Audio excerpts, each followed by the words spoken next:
What if I told you that the key to inner peace, resilience, and clarity in our chaotic world was discovered over 2,000 years ago? That in the noise of modern life, with its distractions, stress, and relentless pursuit of success, there lies an ancient path, a path not to suppress emotion, but to master it. That path is Stoicism. Stoicism is more than a philosophy. It's a way of life. Born in the streets of ancient Athens and later shaped in the heart of the Roman Empire, it has outlived empires and centuries, quietly guiding some of the most powerful minds in history. But its relevance today, arguably greater than ever. In this video, we'll break it down. No jargon, no fluff, just real timeless wisdom adapted for the world you live in right now. So what is Stoicism? At its core, it's about control, not of the world, but of yourself. It teaches that we can't control what happens to us, but we can control how we respond. That simple shift in thinking can change everything. Think of Marcus Aurelius, the Roman emperor. He had immense power, but he wrote about humility, about accepting pain, about not being broken by the chaos around him. He faced war, betrayal, sickness, and loss. And through it all, he kept one truth.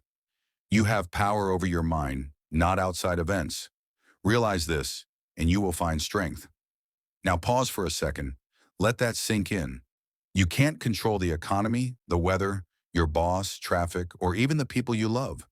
But you can always control how you show up in response. That is the first cornerstone of Stoic thought. The dichotomy of control. Know what's within your power and let go of what isn't. That's freedom. Imagine applying this mindset to modern problems. You lose your job. Does panic help? Number. What helps is stepping back and asking, what's within my control right now? Updating your resume? Networking? Starting over with courage? That's Stoicism in action. It doesn't deny pain. It doesn't ignore reality. It teaches you how to face it with clear eyes and a steady heart. The second principle, virtue is the highest good. For the Stoics, success wasn't measured by money, fame, or applause. It was measured by character. Seneca, a Stoic philosopher and one of the richest men in Rome, wrote extensively about how wealth means nothing if you don't live with integrity. He said, "We suffer more often in imagination than in reality."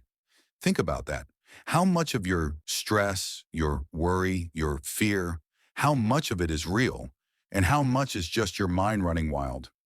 Stoicism helps you clear the fog and return to what really matters. Are you acting with courage, with justice, with wisdom, with self-control? In a world chasing shortcuts and instant gratification, the Stoic focuses on values. When everyone else is looking for the easy way out, the Stoic asks, what's the right way, even if it's the hard way? That's not weakness. That's strength in its purest form.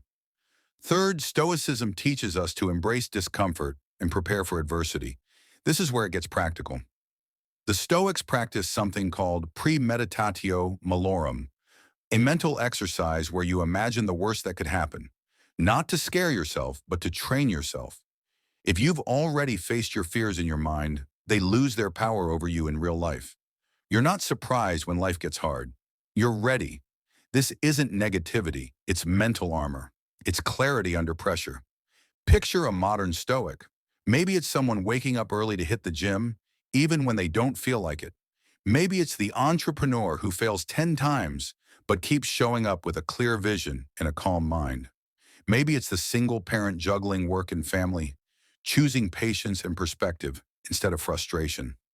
That's what Stoicism looks like today. It's not about wearing togas or quoting Latin. It's about living with resilience in a world that constantly tries to pull you away from your values. Let's talk about emotions.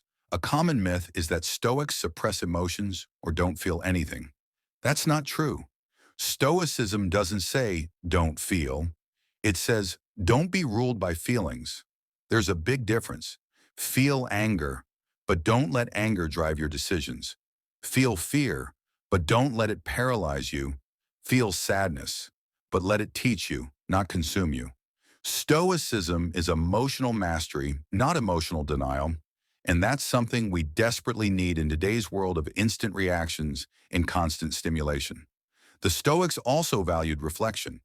Marcus Aurelius journaled every day, not for an audience but to sharpen his thoughts. Epictetus taught his students to review their actions every night and ask, "What did I do well? What could I have done better?"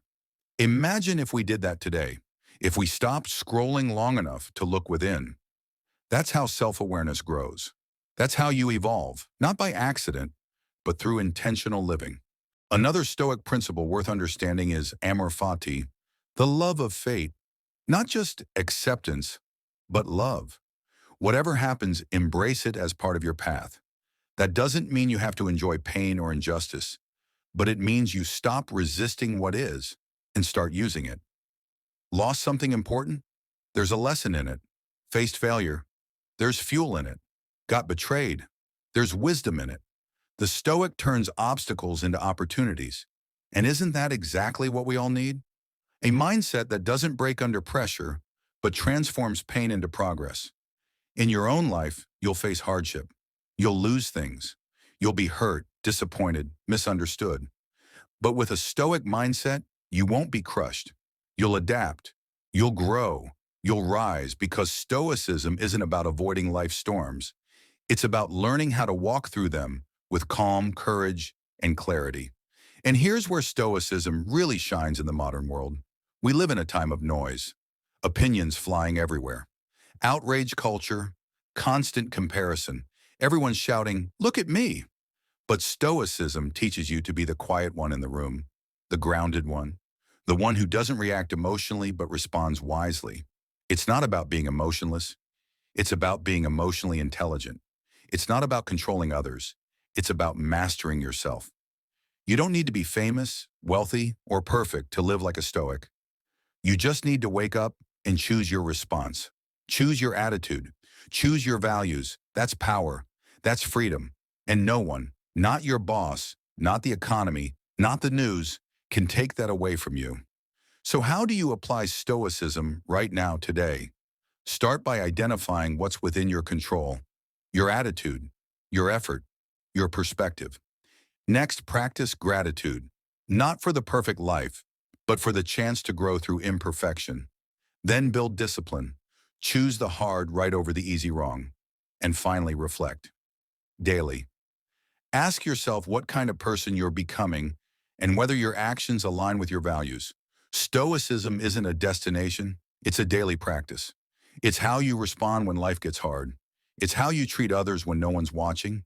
It's how you carry yourself when things don't go your way. And in that practice lies real strength, the kind that doesn't need praise to keep going.